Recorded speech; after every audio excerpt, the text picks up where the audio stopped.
Hey, what's up, everybody? Welcome back to season 2 of Conversations in Pop Culture, brought to you by my friends at Mixum Printing, the smarter way to print. I know printing your creative project can be confusing and stressful, but Mixum is here to make it easy.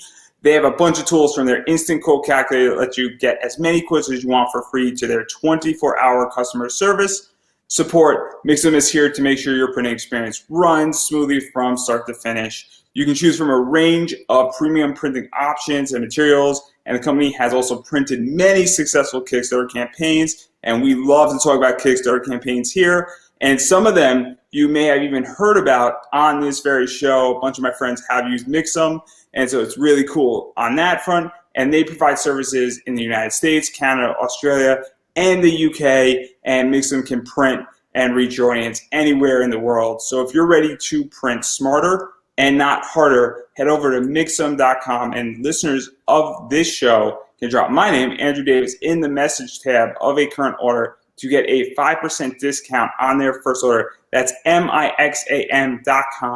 Again, type my name, Andrew Davis, in the message tab of your current order to receive a 5% discount on your first order. And so without further ado, I have comic creator Ben Krieger. So welcome to the show. Hopefully I got your name right. Nailed it. So I'm super excited to have you on because you got a lot of stuff going on. I know that I've been wanting to get you on for a while at this point. I think almost 6 months now, and you've had a lot of delays with your Kickstarter. And so let's sort of talk about it a little bit. And it's Frontier Forever. Tomorrow's yesterday. And there's a lot of stuff going on in your world because it is very much a plug and play type world. So what is your world before we dive into the Kickstarter?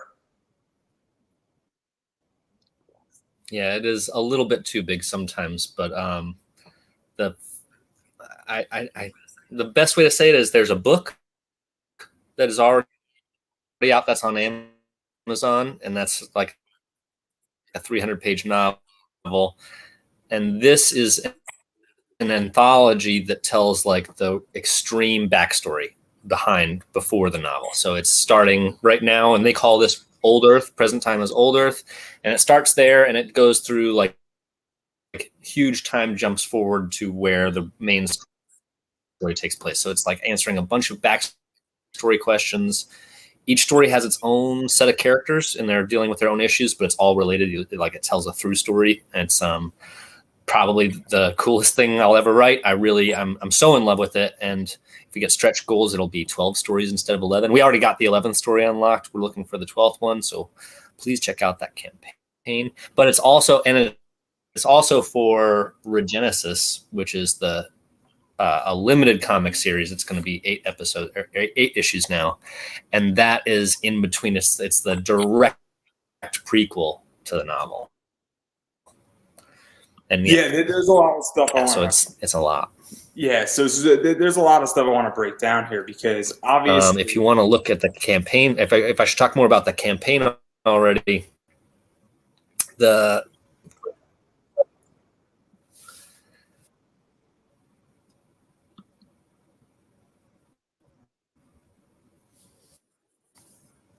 Yeah, I mean, I'm very, very. Each story also has its own creative team. There's a few colorists and letters that overlap. Gian Maria Orlandi doing Regenesis 2. He's going to be on that series all the way through. But then I have Dan Schmidt, who I think has been on your show. Did he come on here? I don't know if he was on. Well, he's absolute dream to work with. Dan, I'm sure you'll watch this at some point. He really is just like incredibly talented and incredibly communicative.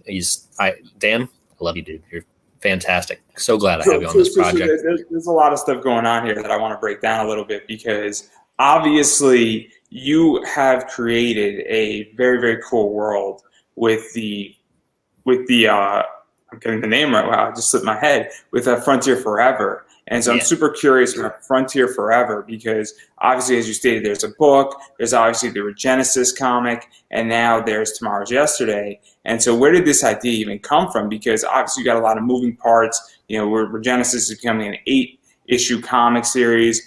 This is an anthology. You got a book that dives into a little bit more details, and obviously that's a novel. And so where did this idea come from? Because you created a very, very big world. And it's very, very interesting. This is one of the things that I am super interested about it, because I know that you could add stories now into this at any given point, and you can, I guess, it's very much plug and play, as I was stating. Yeah, there are a few.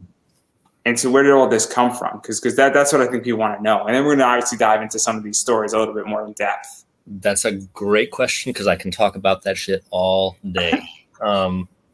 The real origin of it was I was in college and I wrote a short, I think it was a screenplay class or something, but I wrote a short animated thing about one of the robots, a droid from Star Wars, Lady Liberty, and Captain Planet being college roommates.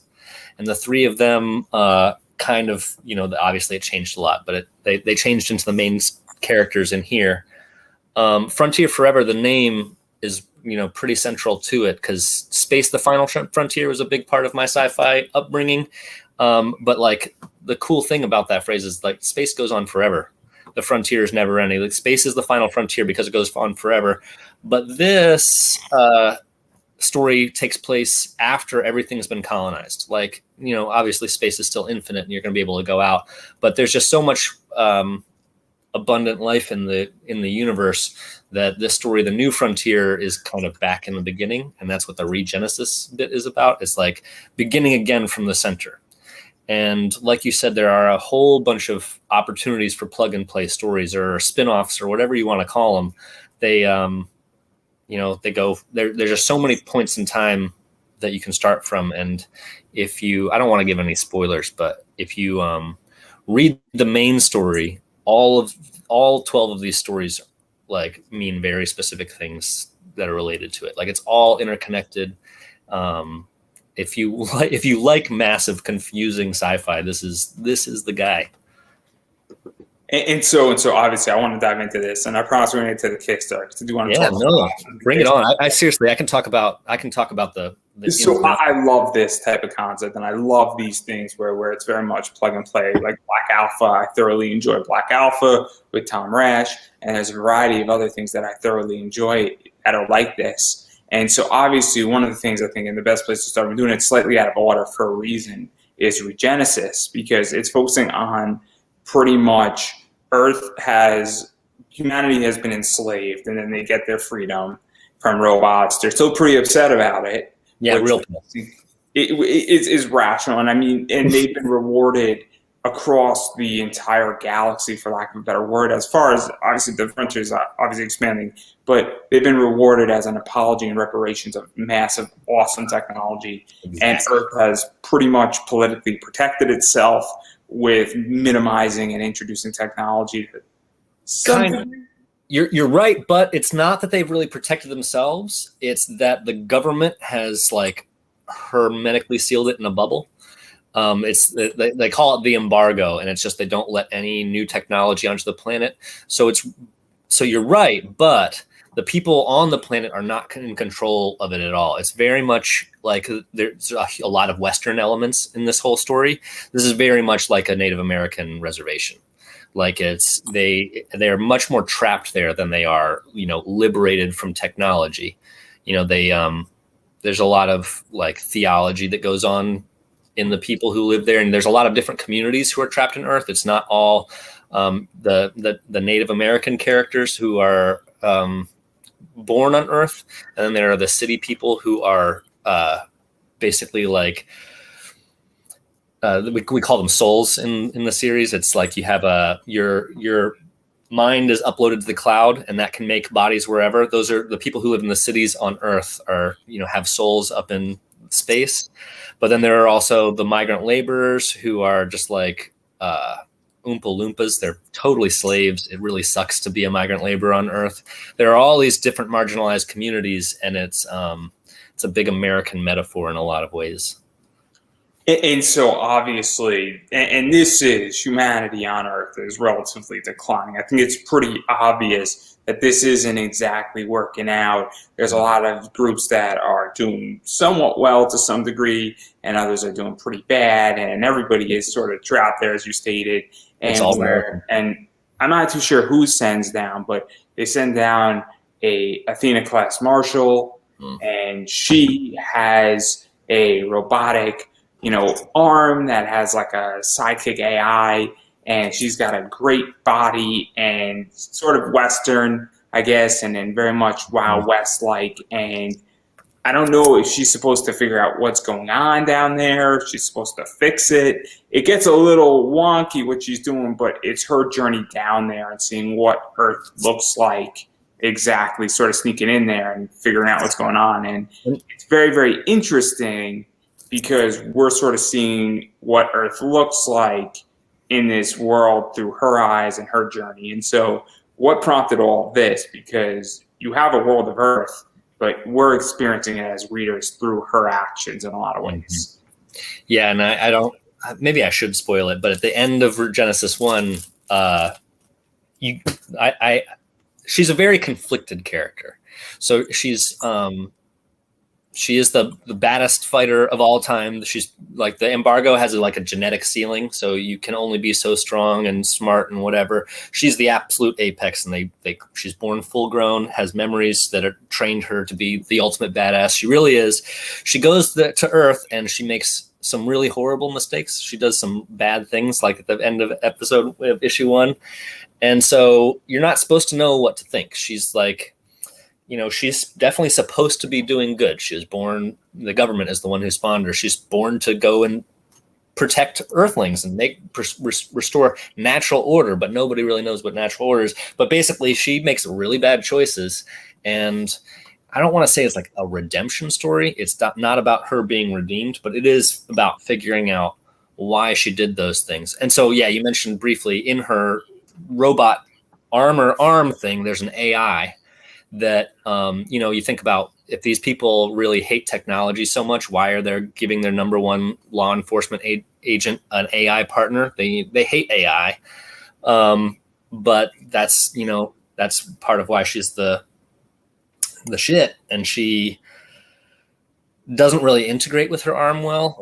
I can't spoil that part because it's different in the book and in Regenesis, but basically she's got a lot going on inside her head and she makes bad choices. And the reason why I bring all this up is that we're experiencing, and I'm glad you wrote this natural order thing, because Earth is out of balance. I think it's a safe assumption here. Mm-hmm. And so obviously she's sort of supposed to fix that, and she's the top of the top. And she is in very much a Wild West environment.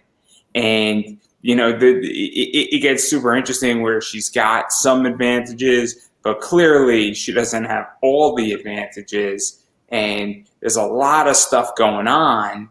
And so it's just very, very cool when you experience this, because we as readers, and I think, you could start with Genesis or the novel, because there's sort of this similar story. It's just your preferred medium where to start with. But, it's this idea. And one of them goes into, you could do certain things in a novel you can't do in a comic. I won't talk about that. But it's the idea that we're just thrown into this, and it's just it's super interesting, because I don't really know exactly where it's going per se. Because in 8 issues, I mean, we're going to sort of solve some stuff, but we're not going to solve everything. It's true. You'll have to read the book eventually. If you want to know everything, you're going to have to read them all. But I do want to make clear, the Marshall in the book and in Under the Shadow of the Plateau and Regenesis, they're different people. I will say that. It's not the same Marshall. So it's not like the comic is not a comic version of the book. It's a prequel. But yeah, it does not matter which one you read first. You're going to be confused no matter what. You're very much thrown into her situation. You're born at the same time she is. And it's just like, what is going on here? And why is she killing people? And even to talk about the book, because obviously they're not the same people, but they follow similar tracks. They look similar. It's like the clone army from Star Wars. And you were talking earlier about like why starting it. I modeled most of it off of Dune and a bunch of my favorite Westerns, honestly. But a big part of it is also Star Wars. Like the coolest thing about Star Wars for me is starting once once Anakin's already turned. Like having him, that reveal is so epic. It really it's a big part of the structure for this too. That's not a spoiler though. And so obviously, I think of Oblivion as well with Mm, Tom Cruise and I forget if it's Emily Blunt or I think it's you're right. And the that's other. the movie that one changed titles a lot, didn't it? Didn't it have There's two movies that have a woman that looks similar. It's The Day After Tomorrow, which is All You Need Is Kill, the all modern you? version with Tom That is Cruise. the one I was thinking. That there's another Tom Cruise that has. There's something called Oblivion, and that one has Morgan Freeman. And both leads in the females, they look extremely similar, but they're different people. It's the craziest thing. Huh, And like both those movies came out from like a year of each other, and they're both phenomenal movies. I'm not sure if I know which one Oblivion is. Then what is it? Oblivion is basically that up a big computer is sucking all the water off of Earth, saying they're going to transport it to I Mars, did see and this. it's really a computer dictating everything. And Tom Cruise and this other woman, they're all living in these things, controlling sectors that and then they're cloned massively because they're the best of the best. Essentially, these two people, and they're supposed to be monitoring and eliminating any threats. And it's very interesting when you talk about how well these people could be possibly clones and all sorts of stuff. But this is totally an aside of all this. But I even did see going that. into That's a good this movie. about the novel, which is super interesting because obviously it's a different Marshall, but the mission is very, very similar to it. And so that is something that is very, interesting because we get more insight into that. And so what was that like to write this novel and provide more insight into what's going on with that and all sorts of stuff? And because you could do Well, way more information in a novel. yeah, well, different types of information. I mean, it is a totally different mode of storytelling because you can tell a lot of the stuff that's going inside their head that you can never do in comic books. Like you have to tell everything through action in comic books, and that's great. And you can tell a lot of things through action that you can't tell through prose. But I actually wrote the book first. I started with the book, and I had the story for. So this kind of is a spoiler, but if you start reading the book, it's not. The Marshal in the book is investigating the death of the first Marshal. The one in Regenesis is the first one ever to be made, and the one in the book is the second. So she's directly investigating the death of her predecessor. It's the only real. Other than that, they're identical. They're both born with the same body, given the same AI, given the same armor for their arm. It is very. I think the reason that you said threw me off is because my story is also very much like. I forgot what it was called again. What'd you say? Die Again. What's it called? It's either something like Die Another Day. All You Need Is Kill. All You Need Is Kill is the book. Yeah, it's a lot like that because she is able to retain some memories from when she dies, but only if she gets to like a computer to download it. She doesn't. If she doesn't remember anything from her death, from her last upload or whatever to her next death, that part is erased. But she can remember some things. So, and then also the government is messing with her memories. So it's really hard for her to figure out what's going on, as it's hard for the reader to figure out what's going on. And so obviously this is, that's I just lost my train of thought. And even to go into this because this sort of sets the tone a lot of what this all is with, plug and play a little bit because obviously we sort of experience Earth for, we're thrown into the Earth and then this sort of leads into everything else that's going on. Because I don't want to ruin either of these projects because then this is sort of your third project, which is Frontier Forever, Tomorrow's Yesterday, which is how we got here. Because this is sort of I don't want to say it's the end game because there's probably going to be, and if I know writers, and I'm taking a gamble here, it's this idea that there's going to be stuff after Regenesis and the book so probably. This is all still just the beginning. And so, but what is that like to throw in, this entire thing and create the prequel because it's how we got here? Yeah, this is my first two comic projects for Genesis and Tomorrow's Yesterday, and I think that it was especially easy for me because I already knew the story because I had written the book. Like to write the book, I had all of this backstory ready, and I'm a very visual. I'm really severely dyslexic. It's very hard for me to write. It was way more challenging than writing the comic scripts because they just flowed right out of me. I'm a very visual thinker, and I already knew all of the details. Like the characters are already developed. All I have to do is, tell it from a first person perspective. And I try my best in the book not to explain what happened before, to have the characters figure it out. And so this is it's going to be 132 pages for the first volume of Tomorrow's Yesterday. This is just volume 1. And I think it's around the same. I think it's like 140 pages for all of Regenesis, or 160 maybe. But it's just, it's a lot. But again, it's the tip of the iceberg because the story is just it just keeps going. It's very circular. So, the content has a lot of places to go. I'll actually give you a really cool spoiler. The second to last story in here is the Lost Chapters. That actually takes place in the middle of book 2, which is so far unreleased. There's just so many different places to branch off. Like there's unlimited content here. And then obviously I want to dive into, the Tomorrow Yesterday, because obviously I don't want to ruin too much over Genesis for those who haven't seen it, and even the book a little bit. But obviously, you've taken a very interesting approach with the Frontier Forever Tomorrow's Yesterday, where this is the beginning. I think it's 12 stories. You unlocked 11. You're probably going to unlock 12 relatively soon. And God, I hope so. It's sort of a bunch of different characters. Each chapter of this is a different character. It's a different section. It's a different piece, I guess, of the puzzle. It's also a little bit of a different time, I think, where I don't think anything is overlapping with time. And also, you have a bunch of different artists working on it. I think you did the majority of the writing on it. Oh, yeah. So volume 2 will have different writers, but this one is all me.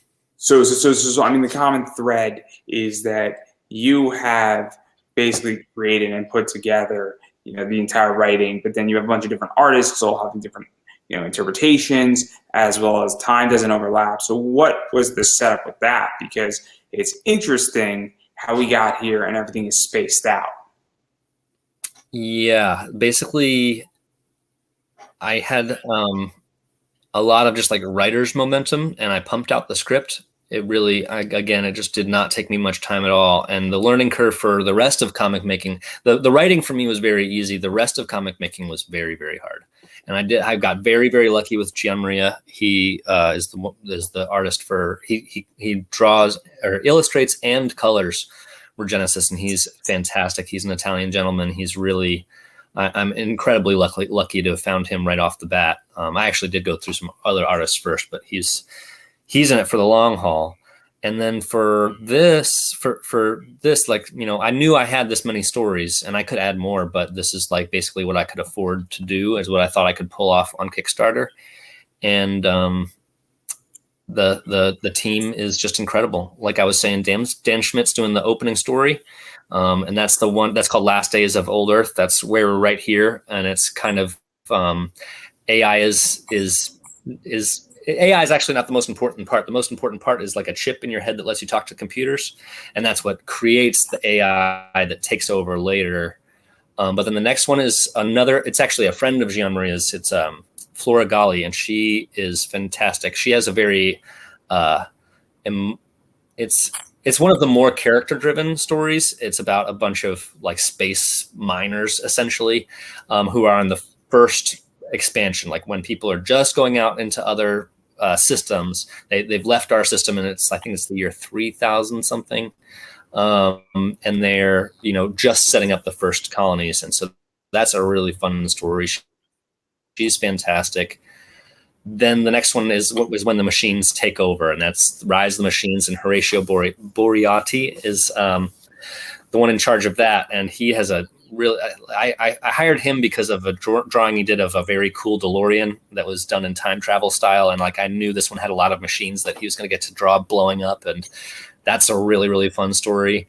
Then is Captivity. So it's like once the machines have taken over, it's the humanity's last stand. They all, spoiler alert, everyone loses and they're enslaved by the machine race, but they have mechs. And it's like, when we're still in charge of really amazing technology and we're trying to fight the machine race. And the illustrator for that is Dima. And one of the cool things too, and I was alluding to it, and I just rephrase it, I guess, is that what's cool about this and what's fascinating is that obviously all these stories take place and they're separated by hundreds or even thousands of years. Yeah. And so it's very cool when you're writing, because what happens at the first introduction of technology, and then it takes 600 years and you have another story and the situation's getting worse, you don't have to worry too much about those characters in that first story still being alive or really anything major that they've done beyond just the fact that, somebody invented, a new energy source. That energy source has to carry over to some degree or be improved upon, but it allows for a lot of writing freedom. But it also, you have to create what is known as a Bible. And I don't mean a religious Bible, but a character and a rule set Bible. Canon Bible. And so what is that? And this is why I call it plug and play in a lot of ways, because you've taken the entire world now, and now you've just put in and say, okay, here are the guardrails, here's the boundaries. And it makes writing easy, but it also makes writing somewhat hard, especially when you're progressing in time to some degree, because you can't go backwards. Mm-hmm. You've definitely thought about this a lot, and it's so great to hear you. I can't wait till you read the whole. You read Regenesis, but you didn't read the book, right? I skimmed the book. I just didn't have time. Yeah, I don't think I gave you enough time, but I like, you should read it, because like the things that you're cluing in here are exactly what I'm trying to you're my ideal reader. Because like I honestly, I do appreciate all of these characters kind of being throwaway characters. They're not throwaway characters. They have their own series, but like, I don't have to worry about them because they're long dead by the time the next story takes place. But the reason that I love this anthology, and anthologies in general, honestly, is because they build upon each other. It's true, the characters are all dead, but like but is this an progression of the story? I'm going to challenge you, and I don't mean to be, What you got?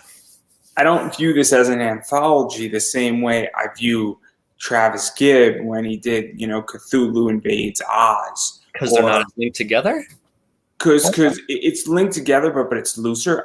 This is more linked together of being in a world. Or, Kara Prime, for instance. That to me is not an anthology, because we're on a planet and these stories haven't crossed each other yet, and they're all separate. But this story to me is that this is how we got to Regenesis. Mm-hmm. And so obviously we're pretty far off away from Regenesis with this book per se, but it gives you clue in over the 12 chapters. Okay, the situation is that they got a piece of technology and they got another piece and they got another piece. And then on chapter 6, we say, oh, this is where this is going now. Mm-hmm. And so I view it more of a bunch of one-shots that give us clue into a bigger thing. Versus an anthology. This is not, to me, a traditional anthology. They're too interlaced to be an anthology. I don't. Okay, so I think. Have you ever read Kurt Vonnegut? Much of him, like any of his short story books? Yeah, I know who he is. Yes. So like I consider those anthologies, even though they're all by the same author, and the common thread is probably more like the Cthulhu Invades Oz kind. It's like, the common theme is very, very, very loose. I don't think anyone has challenged this on being an anthology. No. It's very much like Kara Prime, where I don't view it as an anthology. You're not, though. I don't understand. Why does that disqualify us?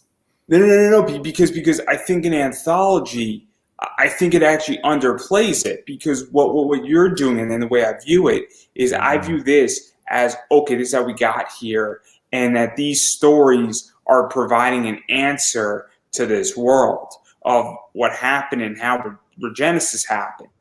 And I don't find it where I find it much like Grim Fairy Tales. They're doing a lot of one shots. That to me is not an anthology because all that stuff is playing into their world. You've created a universe. I find anthologies don't really play into a universe. You have a big universe that you've created, and I think an anthology underplays that tremendously. So would you just call I love anthologies. I think that I think it's a very, I don't want to be disqualified because I love them so much, but I think I understand what you're saying though.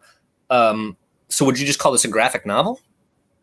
So I mean, I would call it a graphic novel that is very much world building and is legitimately enhancing your world, because the way I would recommend your series to somebody, and this is just me, is saying read the book or read Regenesis first, because that's going to give you a baseline, and then I would read this secondly on how we got there. And to me, this is the answer, saying, okay, we're enhancing the world. It's like a booster D&D pack. And so it's like the really thick rule pack. This is like all of the deep lore. And so the way I see it is that I see this as an expansion of all the answers. And look, I've played video games and all that stuff, and I love the concept, but I think an anthology doesn't exactly project this, because I feel like an anthology doesn't mean this is canon, and this is very much canon in a lot of ways. And I find this just, you're adding almost a bigger engine to the unit in a lot of ways. You're adding a lot of gears into the chain of what this is going to be. And what's going to happen, because I just had this conversation with Ralph Tedesco, where Zenescope, and I'm a huge Zenescope fan, they're now bringing in a bunch of their world components that weren't connected, and they're connecting all of it. And now you have a big machine that's utilizing a lot of gears, where something like Zodiac and Death Force is now relevant in Zenescope because of a book they brought in when they haven't touched those series in 6 years. And so that's what I view this, is that this is connecting, and it's really, really well done in a lot of ways. And as you inch, and then even if you add a whole second thing and sort of go back and going through increments of in between some of the stuff you told, you're building out a big machine in a lot of ways. I got two really mainstream examples that I think will clarify this completely for me. Is the Animatrix an anthology? And what's the new Marvel show where it's all What If? Is that those aren't actually? I know the answer to that one. Those aren't anthology episodes. Yeah. So. What about Animatrix? You saw that, right? Yeah. Oh man, the Animatrix. That's an anthology, isn't that? I love that fucking DVD. Like I love each one of those stories so much. It's an anthology, and it's all that the reason it's so good is because all feeds into the Matrix. And I think they did say that it's all canon, but it wouldn't even matter to me if it wasn't. So the Blade Runner stuff is good, but I don't view that as an anthology. The Do Androids Dream? No. Leading into 2044. The anime stuff, the shorts. True. So it's tricky because I don't view this as an anthology the same way, where I view an anthology as a collection of short stories that usually aren't connected. They're connected. This is directly connected to Regenesis. And while it does take leaps and bounds, which I think is brilliant, and I think that's what I like about your book, and that's what I like about this project, is that you're connecting and you're providing a lot of stuff into this, where we have 11 chapters, and the first chapter is like, okay, boom. But then if you read chapter 1, 2, 3, 4, 5, and 6, you start to connect the dots in a lot of ways. This is very much like, have you read Roboticlips? I don't know if I have. This is very similar to Roboticlips, where the entire thing is that, technically speaking, Roboticlips is probably an anthology to some degree. And I guess this is an anthology too. I'll surrender my point a little bit, because Roboticlips is a bunch of short stories. I'm attached to the anthology. Like, I've always wanted to write an anthology, so I want to say that I am, but I'm not sure. I'm not sure which way. Yeah, Roboticalypse looks tight. And, it's from 2011. yeah, and so it's a bunch of short stories, and some of these characters are over and over and over again. But it starts with how we got from like Patient Zero, World War Z. Technically speaking, World War Z is probably an anthology, but it's also very much how we got here, and that's what this is to me. Is it's how we got here, and I think it's a brilliant concept. And so, but I don't want to get too much in the weeds because I really like the concept of it. But what about for World War Z is a great example too, because that has more interconnected characters. I think that one is I would question whether that was an anthology just because it really is one. It's like watching a movie. Like I understand, I didn't like the movie, but I understand why they wanted to make a movie because it's very cinematic and it's my thing about your book and where this is going. What I'm trying to get across is that the characters aren't you can break the characters away. But the question that we're answering and then what we're providing, because once you read this, where Genesis changes, the book changes, your novel that you wrote changes. Once you read, tomorrow, yesterday, it's tomorrow. I forget how it's tomorrow, it's yesterday. It changes because now you have more information.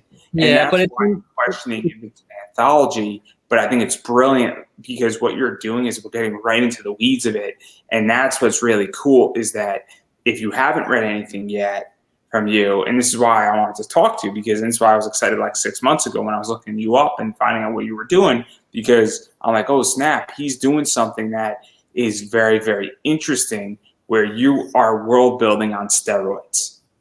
Thanks, dude. Yeah, it's what I have the most of. It's just the world is so fresh in my head, and I want to pump as much out of it as I can. And to your point about reading, I don't think that reading Tomorrow's Yesterday first will damage your experience for reading the other ones at all. It does influence it, but only on the same level as like rereading it will. Like rereading the novel is like a really good idea because. Oh no, that's not what I'm saying. What I'm saying is that if I'm to recommend the reading order to somebody, I think they're going to get the most if they read Genesis or the novel first. Yeah, you're definitely right. And then they go backwards because now they have a baseline. There's a concept of how you should watch certain movies, right? I mean, the Star Wars debate. There's a great example where you could watch the machete version of Star Wars. And you could rewatch basically episode 4, and then you watch 1, 2, 3 as memories of Anakin, and then you watch 5 and 6. And that's a very different interpretation. Is that what you subscribe to? What's your preferred watch order? I don't know. It's I only watch 4, 5, and 6, and then I can't do anymore. I do the release. If I'm gonna watch the other ones, I do the release order. 4, 5, 6, 1, 2, 3. I can't. I stopped at I saw 7, 8, 9. It was bad in it, and I can't. 7 wasn't that bad.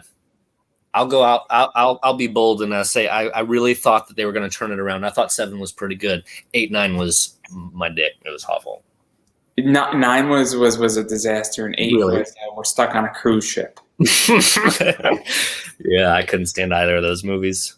Me and my friend are eventually going to do an episode, and we're going to have this very, very civil debate about number 8. And he likes 8. We agree 9 was bad. I thought 7 was better than 8. And but again, this is not what this is about. This is about your book. So obviously, I want to talk about your book. Hey man, you said you were excited to have me on your show. I was excited to be on your show mostly because I saw that you were a local, and I was like, props to Washington D.C. But no, I can talk about sci-fi all day. It's like my favorite thing. It's like literally my favorite thing. And also what I like about this project too is that there's a lot of artists who worked on this book. Obviously, I think the book's a hardcover, right? Or is it a soft cover? So, right now, it's just going to be a perfect bound. But if we get a stretch goal, I'll put it into a nice hardcover. So I didn't know. I obviously. Going through writing everything, I'm going to miss something. That's why I asked. But I don't think I'm too explicit about in the campaign either. But it's like it's a cost thing. I've put a lot of money into this. Like everything that was from this is my second Kickstarter. The first one, it's all spent on art for this, everything. So I got to do the minimal printing for the main version, unless we get, I think it's 12,000 that goes to hardcover. So that's what I was going to ask, is that obviously there's a bunch of questions. Obviously, finances matter when you're producing a project. I haven't entered the Kickstarter realm at the moment. I got obviously this project, but even going further economically, it is difficult sometimes to come with money and funds and even just a good idea in that regard. And the way I would want to do it is I would want to go all out. I would need like 10K in cash to do a Kickstarter the way I want to do it. And I for your show? For your show, or what are you trying to produce? If I was to do a comic, just because I am a variant type of guy, and I either go big or I don't go at all. Go big or go home. My attitude. Do you have something written already? I have something in my head, and I have a premise, but it's not about me. It's about you. So it's this idea that when you have a lot of artists, and it's just paying your artists, it's the financing of artists. Also, when you have 20 plus artists, somebody might bail, and then you run into those problems because just statistically, more people means more of that occurs. And even just finding people. And so what has that been like? Because now you're not just running a Kickstarter, you're managing people too. Yeah, don't let me complain about this part for too long. So like I love my team now, but it's been a journey getting here. The finance, I'm also not saying that the financing is easy. It's definitely a very difficult part, but the hardest part is communicating with the team. There's just so many people, and COVID happened. So that really we had a lot of delays due to COVID. Fortunately, because we were speaking about this on Facebook, and I think you put up a question, and I don't think anybody was nasty to you, because it wasn't a nasty driving question saying I'm not going to pay somebody, but I know what you're talking about. So I'm not going to name names, but you nobody was mean, so it wasn't that type of issue, but it was a real concern where it's just that, okay, an artist sort of sandbagged you, I guess, and wasn't doing the art or was missing deadlines, and then you had to say, do I just hire another artist because I got to get this thing done, and this person can do 9 pages in a week, and I'm going to pay them, and then what do I do with this other person because they're not responding to me? And it's not that the person wasn't responding to you and they missed your thing because they had an emergency on a Monday and then they got back to you on Tuesday. It was more like they didn't respond to you for like 3 weeks. No, we had a bunch. I mean, I had two. I'm not going to name names either, and I didn't name names in that post. But a few of the artists that are still on my team did not respond to me for weeks, and it was because of COVID. And I'm still super glad to have them on my team. That one that I mentioned, he disappeared. And I actually, in my post, I was careful not to say he or she, but it was a he. He disappeared. And then once he realized that he had been fired and replaced, he finally starts texting me back and is like, hey, where's my money? And why am I not working on this project anymore? And it was just like extremely offensive because I had been bullying him to try to get him to contact me. I had already paid him money, and it's like, I was just so offended. I probably shouldn't have posted that at all, but it was really upsetting at the time. But yeah, like I've had to. He was not the only artist that I had to let go. There was other artists that didn't work out for this too. But I for the billionth time, I want to make sure I shout out all my artists before this is done, because I'm incredibly proud of my team. And so even to talk about that, because obviously, when you do a Kickstarter, you're outlaying money, when you're doing that, and even just managing and even just finding artists, because obviously it's hard to find people. I'm learning as a, interviewer, is that, a lot of people are now coming out on how they look as far as, good people, bad people. And I was on, I've been on a bunch of people's shows, and we've all had this conversation saying, who can you trust in the comic world? Mm-hmm. And it's becoming a very complicated thing. And I think it's become a lot more complicated. And I'm having this question, is that who's been good to me and who hasn't been? And a bunch of people are seeing this and watching, and I'm going to be posting in groups and see this.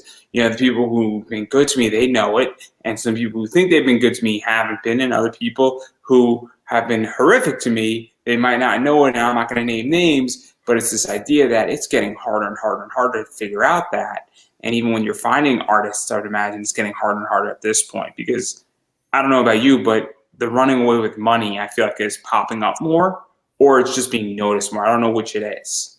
I have that same chicken egg. I don't know either, because I only started this comic endeavor last April. So I've been doing this for 8 years in a variety of formats. I did 5 or 6 years of pre-recorded. I just started live stuff and doing a lot more interviews. And you feel like it's getting more prominent? Because when I started, there was a lot of talk about it already, being like, be very careful, don't pay anyone up front. And I like to pay my artists up front. I think that that's a big part of how to find someone to trust, is make sure that they know that they're valuable. And it doesn't always, I have been burned, but at the same time, that's the reason that I think that everyone who works for me enjoys it. So it's a two-way street. Yeah. And now that I have these artists, for me, I don't have to shop anymore. I have them on the table. No. Sorry, what were you saying? I'm sorry. I really interrupted. No, I was just, I just, once you find somebody to work, like, so with this anthology, now I have 12 artists that I know how to work with. I don't have to shop for 12. I have all these people ready to roll. It's so great building a team. Once you find someone that you trust, it's so good. But the original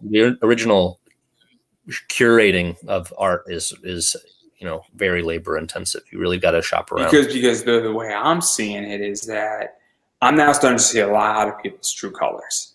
And maybe it's because I do such volume that this is now starting to come out a lot more. And maybe because I've done essentially, I don't know what, the end of this year is going to be probably around 270 for the last 2 years, is where we're going to be, or in that ballpark. And that's almost, and I guess most people that I know either do, 100 a year, or they do 50 a year, or they do 75. So I'm doing anywhere from 4 to 5 times the norm of what people are doing. And I'm not trying to brag by any stretch of the imagination. But when you start seeing it, you start seeing who's good, who's bad really quickly, because you start asking around. And also it all depends on when you have hour-long conversations or 2-hour-long conversations with people, things come out and you start seeing it. And then also this art stuff and people bailing out.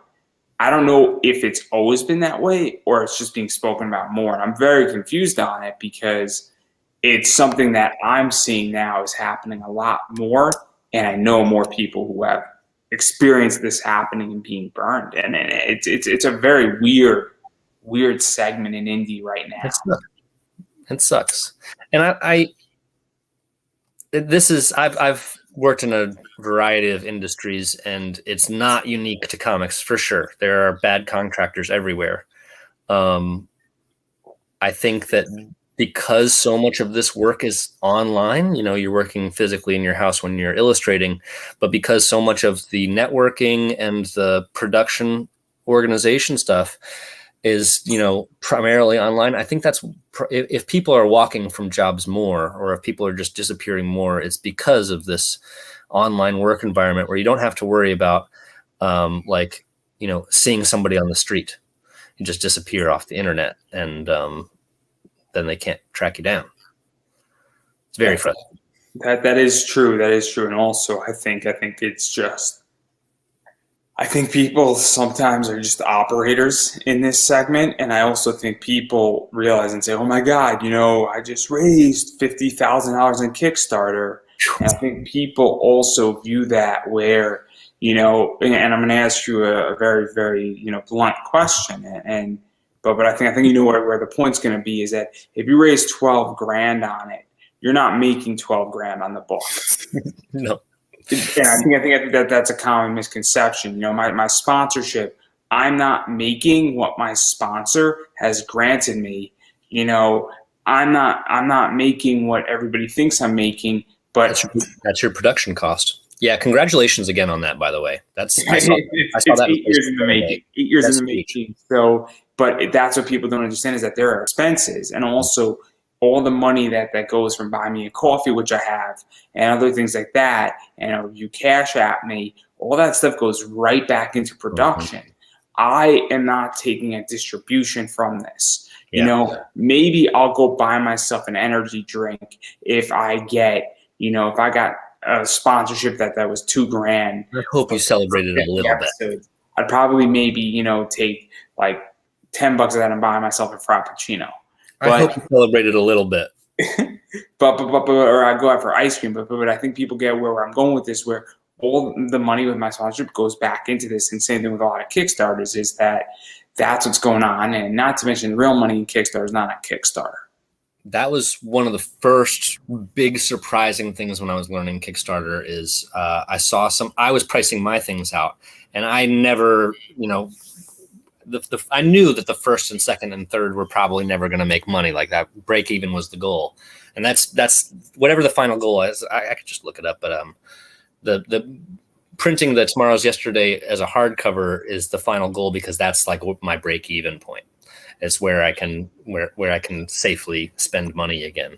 So the goal of Kickstarter in a lot of ways, and I think a lot of people don't understand this, and I'm curious what your thoughts are, is that if I'm to run a Kickstarter, the whole play for me, if I was running a Kickstarter for this, or if I have a comic that I may or may not have, or I might be working with somebody, is that we're going to fund it. It's going to cover our initial printing, and then maybe if I have 2 or 3 partners, everybody puts in an equal amount, and we get a bunch of books printed additionally, because it's not as expensive to print it, so that our initial printing costs or a little bit more are covered, and then our stretch goals are covered and other things are covered. Our artists are paid for, up money that we put up front is taken care of, and then following that, you then go to cons, and that's where you really get your back payday if your product is good. But that's the whole thing of where I think the real money is in Kickstarter. And I have a very different solution and strategy, because I come from the comic book investing world, and I come from, that's what I do on eBay, is I sell, collectible comic books. And I buy a book for 20, I'll sell it for 50. And so if I'm to run a Kickstarter, and if I'm to run a Kickstarter, there's going to be a bunch of variants that are not on that Kickstarter that I'm bringing to cons. And I'm going to have like 200 print runs that I'm selling for $50 that you can only buy from me, and it's going to be my variant. And I'm going to tell my partners, if I have an artist partner and it's an equity deal, I'm going to say do the same thing, because now this is how we're going to make our real money. Because if you have 200 books and you're selling them for 50 a piece, well, that's a lot of money, and the printing on that wasn't expensive. And even if it cost you $1,000 to hire an artist to do it, there's a lot of money to be made where you could legitimately turn $2,500 into 10 grand. If you know what you're doing. If you know what you're doing, yeah, and if you have that demand. Yeah, I've never taken these for retail. I still issue 1 of Regenesis has never been for retail. So the only people who have it are through Kickstarter.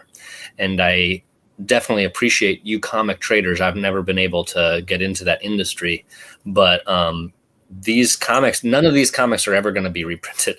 Like if I have to reprint it for a Kickstarter campaign, I might, but I don't really see that being an issue, because when Regenesis 8 is done, that's going to be printed as a trade.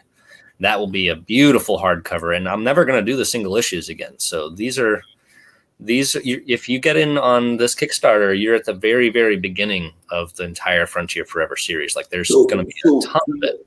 Let's talk about that, because obviously, so I'm going to comment on what I think, and this is just my opinion, is that your world is plug and play, which means that it can be picked up by a network, it can be picked up by an RPG company, it could be picked up, by a mobile game or a video game company that needs something.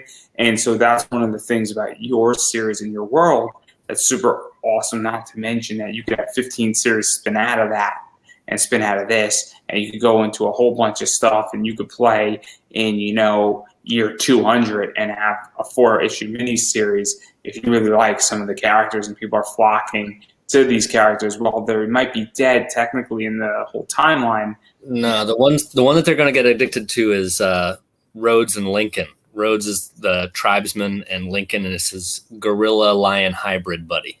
But you know where I'm going with I definitely do. Yeah, no, that's where I mean, the dream is to become an animated show on Netflix or any. That's the other thing too, is I that want an animated show, and I know exactly the script that they'll choose, because I mean, they yeah, you're right. It's plug and play. They can choose to start wherever they want, but they're going to go with the characters, like you said. And I know exactly it's going to be Rhodes and Lincoln. and so this is what I'm leading into is obviously rewards, because you have a bunch of digital stuff, and the digital stuff is always going to be accessible, because digital is easy to send out a digital file to somebody for $5, or having it on Comixology or something like that. That's an easy solution for people. And I think getting this digitally is always going to be accessible. Yeah, and our digital rewards are super cheap this time, so I hope people pick that up. But all the physical rewards are really cool too. I got so much swag. Not the cool kind, just the nerdy kind. Where did I put that? And so obviously this is something that's cool, is that so there's a bunch of digital stuff, and the digital stuff is relatively cheap, which I like, because obviously people want to support projects, but people don't want to drop some serious money sometimes. And I'm sometimes in that position where I legitimately want to just pay like $10 for a digital book, or $12, and I don't want to pay $50, because some stuff gets priced out. There are Kickstarters that I am priced out at.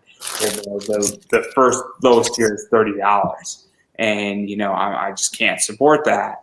Not because the project's not good, but just economically, it makes no sense for me to support. And it's addictive too. There's so many good comic books, and like I have to only get the. Well, we're going to talk about that, but I want to table that for about 5 seconds, because obviously I do want to continue talking about the rewards. You got a bunch of swag stuff, and then obviously some stretch goals is out there. But then you could get the whole digital Regenesis, Digital 2, Digital Catch Up. You get a physical Regenesis 2. I think you get a number 1 Regenesis as well, from my understanding. Yeah, I think the coolest I think it's $24 now that the early bird stuff is done. It's $24 to get everything. It's a digital copy of everything. 24 is the most you can spend to get all the digital stuff. And then obviously the physical stuff is very cool. And I have some of this stuff up here right here. So obviously this sort of gives an idea of what you can get physically. And then there's a bunch of other cool swag like this up there that I think you were showing. And so very, very cool to that degree. And then you get into stuff like this, where it's obviously a hoodie and the backpack. And so there's a lot of cool stuff with this, where I can get a physical backpack there too. Yeah, the backpack, this is a one of a kind right now. I've only got the proof, but it is so gorgeous. It really, I can't tell you how happy I am with this thing. And I work for a public school, and all the kids are very jealous of me. They're like, that's a very unique backpack. And now you guys do it too. I'm sorry, what were you saying? No, I was just trying to shop my wares. I'm not a very good salesperson, but I really get excited about this stuff. Did you see that? I don't know if the hole punch or the press thing. I've got one of these presses.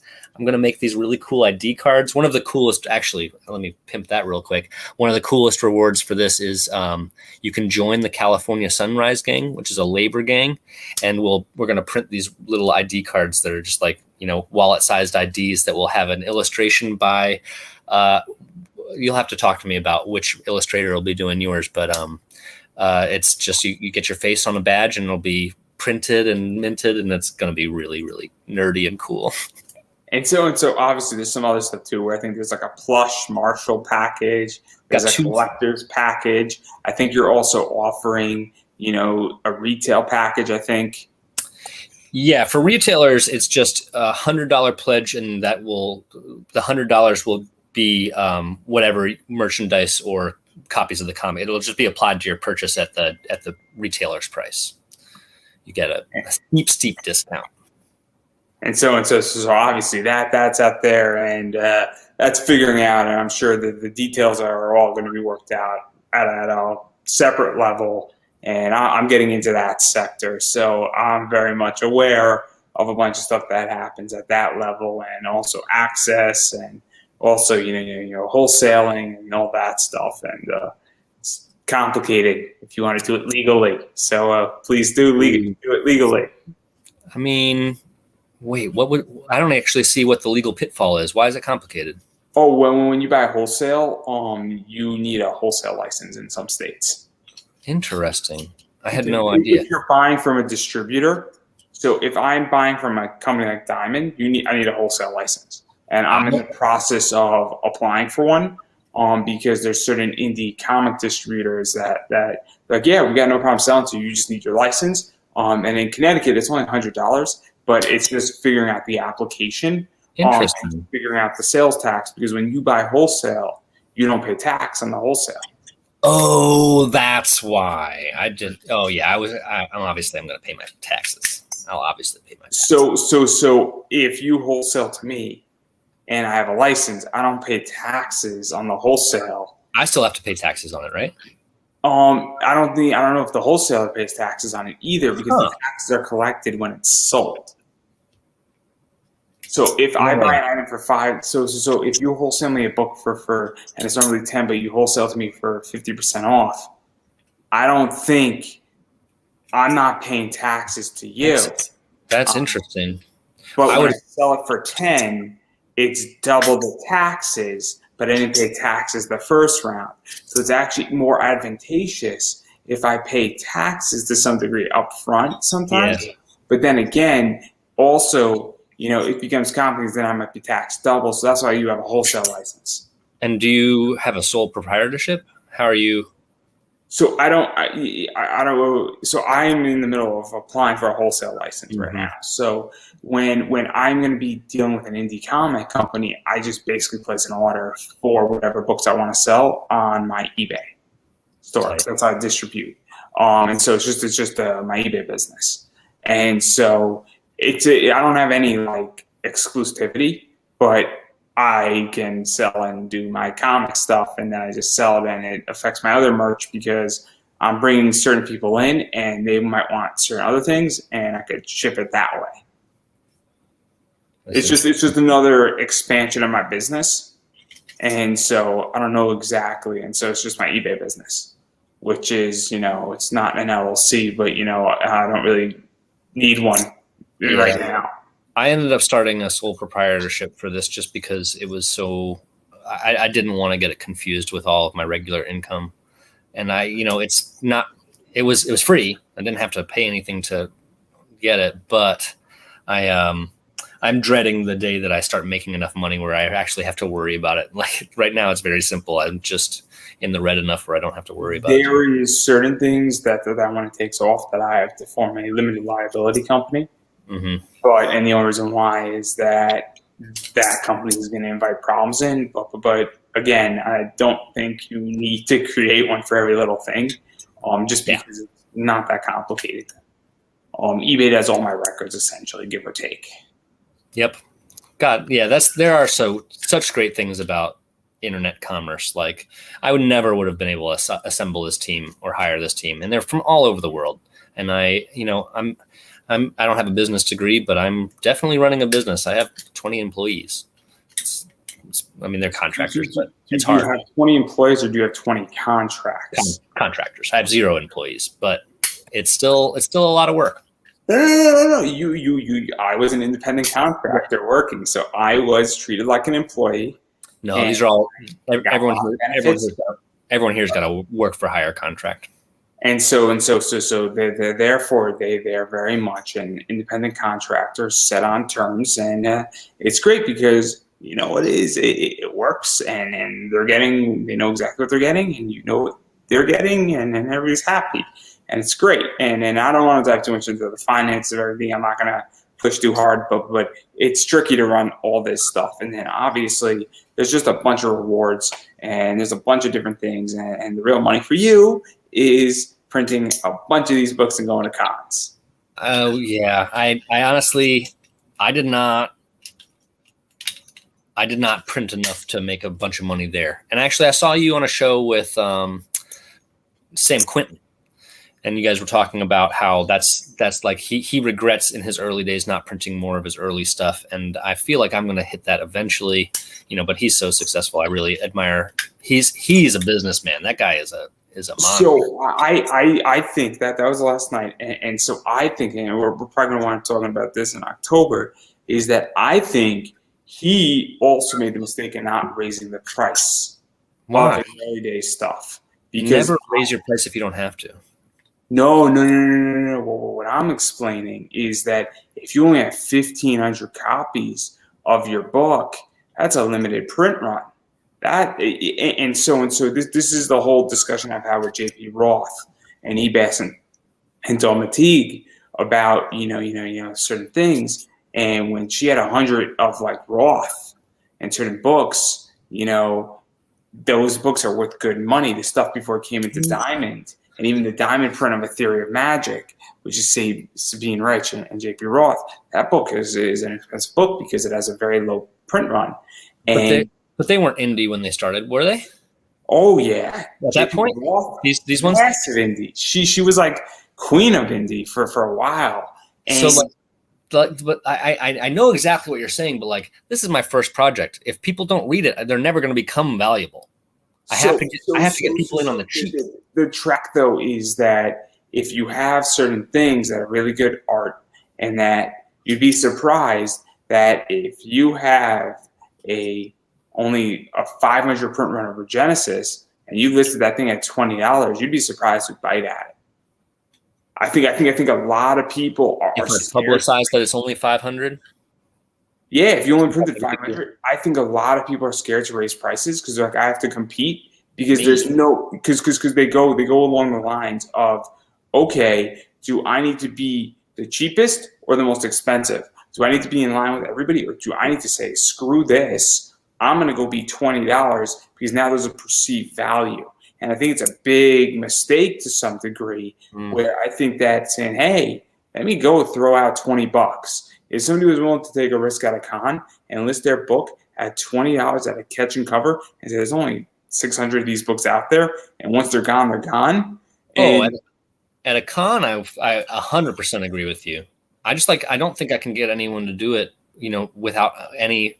I didn't come to this with any audience. Like the people that are finding this, like I had incredibly great different. Yeah, it is. Kickstarter, people pay over on Kickstarter They have to. That's the thing. My prices are as low as I did my budget on a business sense. I didn't base it on market price. I based it on this is what I need to get this printed, and otherwise I can't print it. So my prices are as low as they can go. And unfortunately, it is really expensive. Kickstarter, it only takes 8%, but like it really makes it much, much harder. eBay takes 13. Which one? eBay takes 13%. eBay takes 13. Yeah, like that is such a huge margin. Like that's just awful. But it's built in, and it affects my negotiation power. It definitely does. Look, I give up a little bit on the eBay, but it's tricky, and you need to factor that in, and it's super interesting. But obviously, I was speaking with Travis and Chuck and Sam, and he's coming on in October, and so it's super, super interesting. And I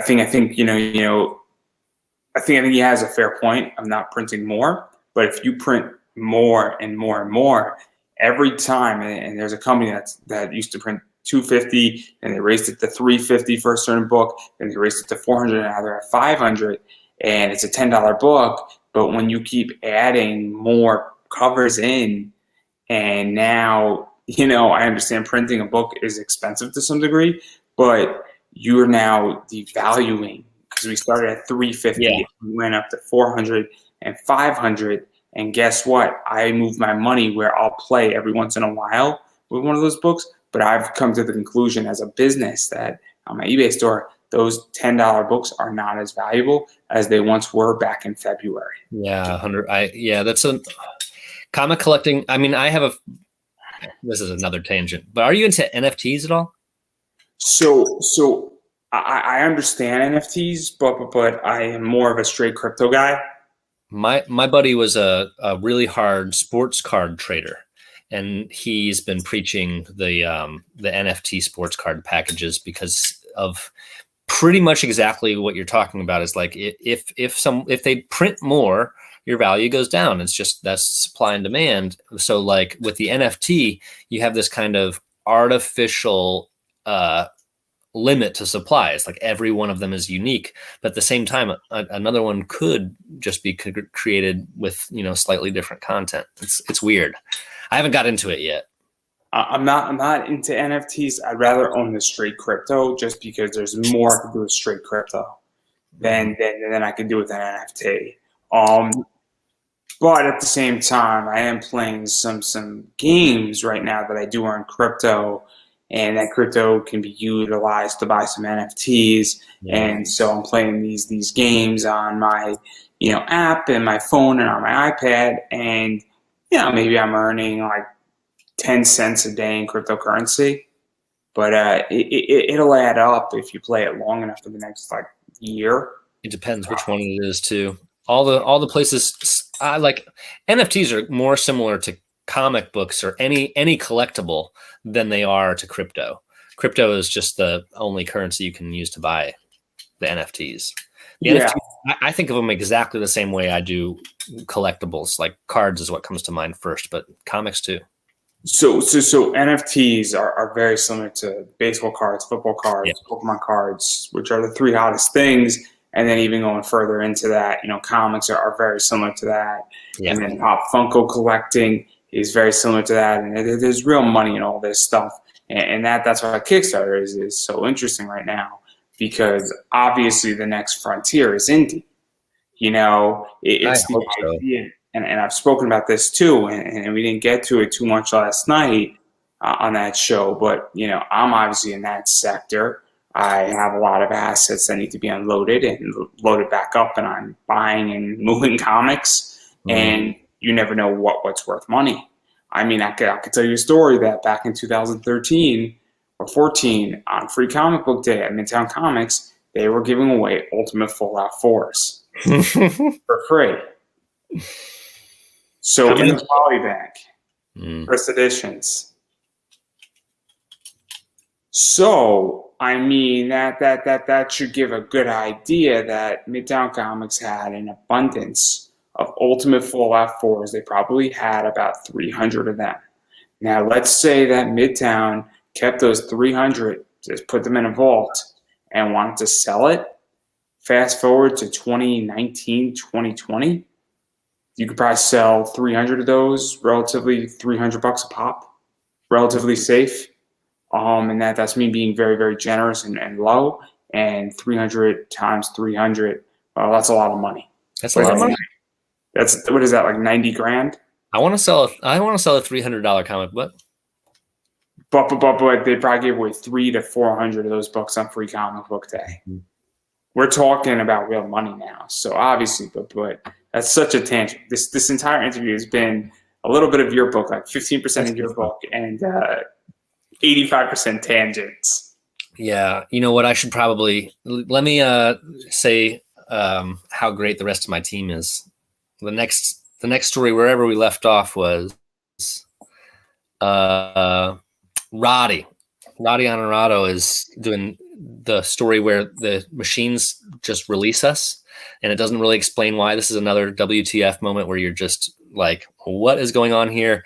And if you look at his art, he's got like a very, very abstract style, and it's, I don't want to say trippy, but it's very surreal. And then the opposite is the next one. It's called Peacekeepers, and that's by Samrat Das, and he has like a very, very clean, very, very well practiced line art style where it's, very, very detailed and super, super rigid, just like the cop that isn't it. It's a story about an anal cop, basically. And then Samuel is Amongst the Stars, and that's basically once humanity gets their reparations package, we're able to do whatever we want through technology again. And this guy goes into the Matrix basically, and he's a punk kid, and he learns, like, he's going from a very sheltered life to to being in the Matrix. It's that one's very similar to the Matrix. Then the next one is, so Diogo is a very cool. Diogo Bertolin is the one who drew Indoctrination, which is the birth of the tribes on Earth under the embargo. And it's I'm just gonna let you read that one. It's really, really short, and I love it. I love it. I can't. The next one's longer, so he'll get to draw more. He didn't have enough pages in this one. And then Ramsey Sandoval does Poachers of Earth, and that is very self-explanatory. It's watching poachers hunt the manimals on Earth.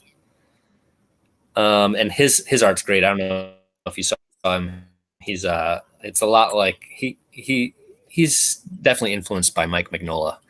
Ricardo Alves, he's doing Under the Embargo, which is set at the same time, kind of, but like the tribes are established, and it shows what it's like to live in the city there too. It's just like a portrait of New Earth under the embargo. And then the last, actually, I'm only going to tell you about one more, is by Samir Samau, and that's the one that takes place once the Regenesis story is already over. It's the only one that's after Regenesis. Yeah, there's a lot of stuff going on with this book. It's too much sometimes. A lot of stuff's going on. Obviously, a lot of answers. We're not going to hash the anthology argument again. I promise. I'm going to think about it. I'm standing by my Animatrix. I think the Animatrix example is a really good one where it's similar to mine because the stories have nothing to do with Neo, but they have everything to do with the Matrix. And that's the same with these. These have nothing to do with the Marshall, but it builds out the world. It's an anthology, bro. We could agree to disagree. I think this is very much a world-building booster pack. And I think people utilize anthologies a little too much. I think people use that word as a crutch in comics. What do you mean a crutch? Like that you think it's a good thing to advertise that you have a anthology? I feel like people don't like it as much. I think people would prefer a series. So I think people you want to call things an anthology because it puts their book into a different category. Oh, for Amazon rankings? What? For Amazon rankings, you're definitely right. The anthology section in Amazon is underpopular. It's also a buzzword, right? So I'm not a marketing guy, but I understand marketing. If every once in a while, I get people who've gone to WWE and have gone out of WWE, and I put, I'm into a former WWE superstar. That's a buzzword, right? Because everybody knows and immediately connects it. And so I think people like to use anthology as a word because it either creates a negative reaction, it makes you happy, or you get an idea of what it is. But that's just how I feel, is that I think people overutilize a lot of words on Kickstarter because, well, let's be realistic. You got to get the rankings up on Facebook and Kickstarter, and it's a game. And that doesn't mean a book is an anthology or not. But if I put the word anthology in something and it gets me $500 more on my Kickstarter, I'm not going to complain. I promise you that was not my logic here. My logic here was like, I completely agree. And so, but it's, again, semantics. You can call your book whatever you want. It's not my fault. Okay, thanks, bro. No, but I wanted to challenge it because I think it's very. No, it's good. That's good. Because I from my perspective is that your thing is not the traditional anthology, and I think that's a fair statement in it, where because this is definitely more connected than something where somebody says, I want to have a Wonderland anthology, I want to have a Neverland anthology. But there are canon Alice in Wonderland anthologies. Like what I mean is that somebody takes a concept like Travis did, and I love Travis, where he has Cthulhu, and those are wild. I like those a lot, and those are great. I love Cthulhu. Yeah, there's so much fun. But certain things connect, certain things don't connect in that, or they don't connect well enough. This connects very well. Your book that disqualifies me from the anthology. But anyway, I digress. So obviously, I want to back out of this because, and I know you're brand new. But I am curious because I do like talking about Kickstarter. Is where do you see Kickstarter going? Because it not to make a pun, but your book is very much the Wild West to some degree, and Space is the Final Frontier. So is Kickstarter right now because it is a very odd space And I've never run a Kickstarter. I may or may not be thinking about running a Kickstarter campaign for this podcast. Yeah, you should. Everybody apparently is running everything on this stuff and running a bunch of crazy projects. But it's also the idea, just in the podcast realm, it is a freaking insane entity what people are asking. And comics are even crazier to some degree. And so where do you see this all going? Because obviously you're brand new, so you may not be as jaded as I am. I'm in love with Kickstarter as like conceptually I am, because part of me at one point I didn't feel so hot on it. I was like, this is marked up prices for products that you have to wait to get. But then as I, started supporting Kickstarter projects, like it's really what it is people, instead of shopping, are being philanthropists. And it's, this is the way that art was made in the 12th century. Like, it's really, really, I love it. I think it's, there are a lot of people that are like addicted to the community, and, I don't want to say it's ever good to be addicted, but if you're going to be addicted to anything, philanthropy is what you're supporting the arts. If you support my book, you're buying a book, but like it says on the page, you're not buying any products. What you're doing is you're supporting artists. And I could not have made any of this without Kickstarter. So I'm incredibly grateful to it as a platform. Where it's going, I am too fresh, because I think, I do pay attention to the global economy, and the global economy is going to kind of determine what happens to Kickstarter. And that's unfortunate, because it's going to be bad, but it's going to be a global thing. So I really do think that Kickstarter will. Me and somebody had a very, very interesting conversation where a bunch of people have been receiving unemployment. And this is going to lead into the next question. A bunch of people have been receiving a lot of money in the last few years. A bunch of people have not been going out. And people have said, oh, man, I made more money in 2020 and 2021 so far. And when I ask them, I say, okay, how much money do you spend at the bars every weekend? How much do you spend eating out? How much money did you, spend doing this? How much money did you spend, going to a convention? And somebody's like, oh, I have an extra $4,000. And I'm like, no, you always had the extra $4,000. It was just deployed very, very efficiently. And maybe you got 2 months of unemployment. Maybe you got some stimulus money, and maybe you didn't really need it, but you squeaked underneath the radar and you were comfortable and you got a little bit of this. And now all that's ending.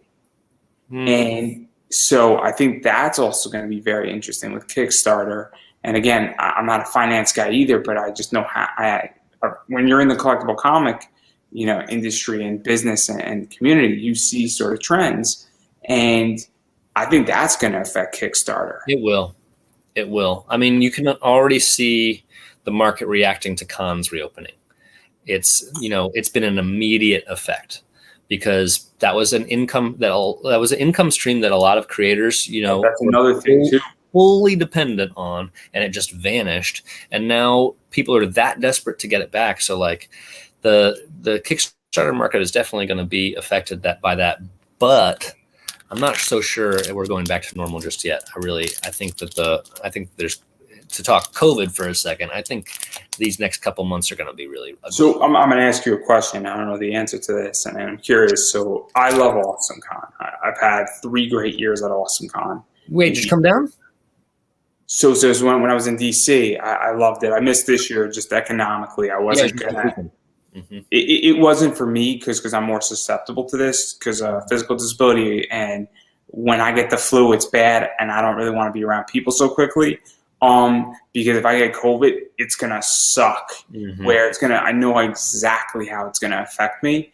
If it's anything like the flu, it's gonna be 15 times worse, and I'm gonna feel it, and I'm gonna be miserable. So I can't risk it either. And I didn't go, but it was this weekend, and the pictures looked fantastic. They really. So I was gonna ask you because that answers my question. But I was wondering if you've gone to a con and a place like AwesomeCon. Because I've enjoyed myself at AwesomeCon. I've done amazing lectures at AwesomeCon. I've had a great time, and I've been treated very well in a lot of ways there as a fan panelist. But I was curious, even where you feel about cons going, because I agree that we're not going back to normal, I think, till San Diego next year. That'd be great. And I have high hopes, but I think the next cons are obviously coming back.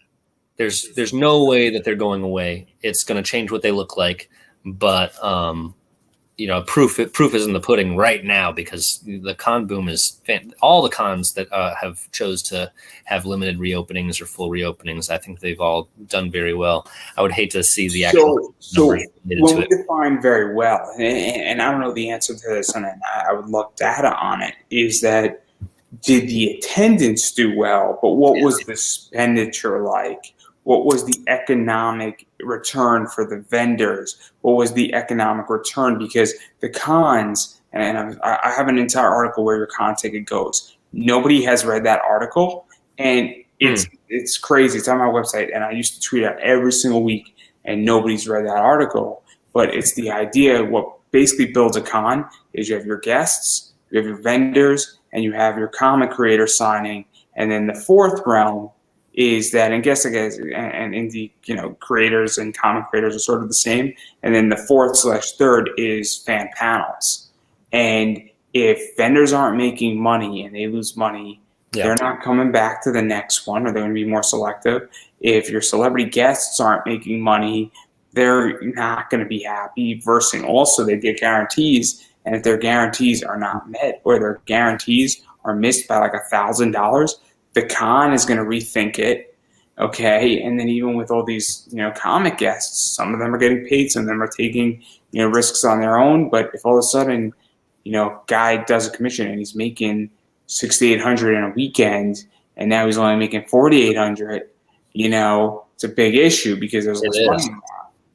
So. And obviously, I haven't seen like complex cost analysis stuff, but it is very clear from all of the creators that I've talked to that they were successful at cons, and they had financial success as well as like a successful total overall experience. And like Awesome Con is a great example, because I was actually just studying them. Their guests were incredible. Their venues, perfect. So like, if they lost money, I would have to I would call them a lot. So I think everything was perfect for Awesome Con.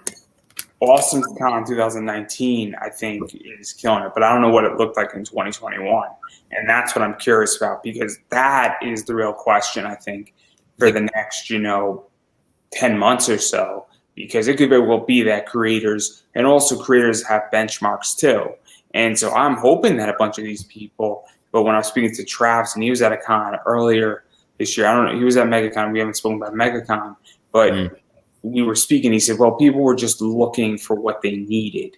They were buying? Oh, no. So they were spending money, but they weren't, picking up a book that they wanted. They were picking up what they needed in their collection. I know what you mean. Oh, that's too bad. And so it's good if you're a vendor. So if you need a Starfire number 7, you're going to be wanting to pick that up. There's nothing wrong with that. Or if you need a DC Presents number 26, you might pick up a $140 book, but you're not picking up. You're at a con and you got an extra $1,000, and that's where I'm at. Is I'm extremely selective because money's tight in my life right now. I'm very cash poor. I have a battle plan, and when I ordered my comics yesterday in previews for November. It was $36. I was spending 6 months ago like $100 every single month, and then 3 months ago I dropped it down to about $60, and now it's down to $36, and I'm only getting what I need.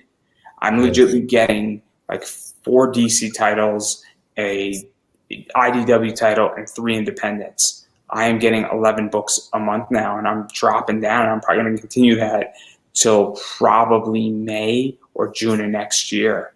So, and obviously money's getting reallocated, but I don't think I'm the only one. And so, another thing is like for that said, I guess I don't have a lot of data on how the vendors did. The people that I know did very well, but one of the reasons I also have so much confidence in the con itself is because their guests must have taken breaks. Like Awesome Con, did you see who the headline guest was? Or it was the headline for me. They had Doc Brown and Marty McFly. Like, that's an incredible grab. And like, I can't imagine them getting that. I think that they must have got a break for price because, like, the stars want to get back on the road too. I don't think Michael J. Fox is hurting for money, but the reason he's doing it is to support the community. And I think that kind of support really, Awesome Con did great. I'm sure a large part because I know a lot of people who went there just because of them. And no. I'm not doubting it at all. But I'm sure they got a break on the venue too. Like all the venues are so strapped for cash. They're craving that kind of work, and they don't know how long it's going to last because if like COVID does take another downswing, they're going to be totally empty again for who knows. It's also that this is going to be affecting for the next 2 years. Yeah, and I am bunkering down because things have to change, but that's a whole separate issue, podcast discussion. But obviously, if you're an indie comic creator, I mean, this entire show is a complete reaction to COVID. And it's, I mean, this wasn't even, on the docket, legitly 20 months ago. I mean, I started the show in March and we are in August of 2020. So that's I'm really bad at math. So 20 months is just about right. So obviously this is a whole reaction and it's not stopping because I think this is the future. I think that the great digitalization pivot is here. And I think that if you're not part of it, you're not going to make it. Yeah. So I think it's ultra important. I mean, tomorrow and Thursday, I'm taking a social media class. And then I have another one that's lined up, and it's going to be like 30 hours of learning how to master social media. And then obviously that's because I'm understanding that this is where things are going. So I think that, cons are not going to die, but they have to adjust. Yeah, exactly right. That's the right attitude. And I think if they don't have 20 to 30% on a digital space, I think that they're not going to die, but I think they're going to become very much semi-dinosaurs. And I think I wanted to make a pitch to Awesome Con. I threw it out to them, and they didn't want to be interested. And I said, guys, got to get digital. You have to enter this space, but you can't just ask because they were asking me for free panels to do digital shit, and they didn't want to pay me. And I'm like, you have to understand that you have to pay content creators. And it agitated me, and it's a big issue. That's interesting. So they don't have. Did they do a virtual one last year? They did a virtual thing, I think in May around Free Comic Book Day of 2020, and they wanted me to do some panels. They wanted it to be pre-recorded. They wanted it on their website or their Facebook page, and I would have done it if I was getting paid or if they gave me a free ticket. Why'd they want it pre-recorded? So I think they didn't know how to live stream it. Oh, that is the thing. If you're gonna do a virtual con, it needs to. What you're trying to do is emulate the experience. You're trying to connect people, not have people watching videos. We can watch videos on our own time. There are ways how to live stream a video, but the whole thing is that if you're not going to pay me and I'm giving you my content, I don't need your exposure anymore. I was legitimately just starting my show. I was doing about 9 to 10 episodes a month, and exposure would have been great, but I didn't need it at that point because legitimately for $30 on a Facebook ad, I could have got more exposure, and I did. So that was my problem, is that, and I think this is a big issue, is that you're running a Kickstarter. You want to be paid for your work. Yeah, well, I'm a long way from being paid. I just want to pay all my illustrators. But that's the thing too, is that you don't expect your comic artist not to work for free. Oh, hell no. Now, you expect them to if you got a big name, maybe to give you a slight discount and say, look, I got 19 other people, and can you be more reasonable? That's a different discussion. No, yeah, and I think I was watching a panel with Travis Gibb was talking about how he's also very good about paying his artists, except it's impossible to do for anthologies because there's just too many people. It's really hard to pay everybody up front. If Travis gave me a spot and then he said, hey, look, I'm going to help you write something and I'll give you a 4-page, I just want a credit. And that's the other thing too, is that I'm brand new into the comic world. I've never written one. If I have an idea, and look, maybe you want to give somebody a credit, or maybe what you want to do is give them 3 books as comps, or give them 5 books as comps. There's a lot of ways how to take care of somebody, and it's getting creative. I could think of 15 ways how to get creative on how to get paid. hate to say this and I'm going to point something out, but I'm getting paid for what's going on the bottom of my screen right now. Yeah. And dude, yeah, that's fucking fantastic. I'm getting paid, and that's an open option now where I'm getting a live read and I'm getting paid for that. And I'm going to continue to do this. And I could think of 15 other ways how to monetize this, plus my sponsorship. So obviously, and I think with indie comics, if somebody said, hey, I'll give you a piece in my anthology, I'll give you a 2-pager, and I'll help you write it a little bit, I'll give you some guidance. If I can't pay you, I'll give you 2 books off the deal, and I'm going to give you a credit. And that, you want to build your name, it's a no-brainer. Yeah, get your name on it. I got no problem working for free on that realm if you give me 2 pages.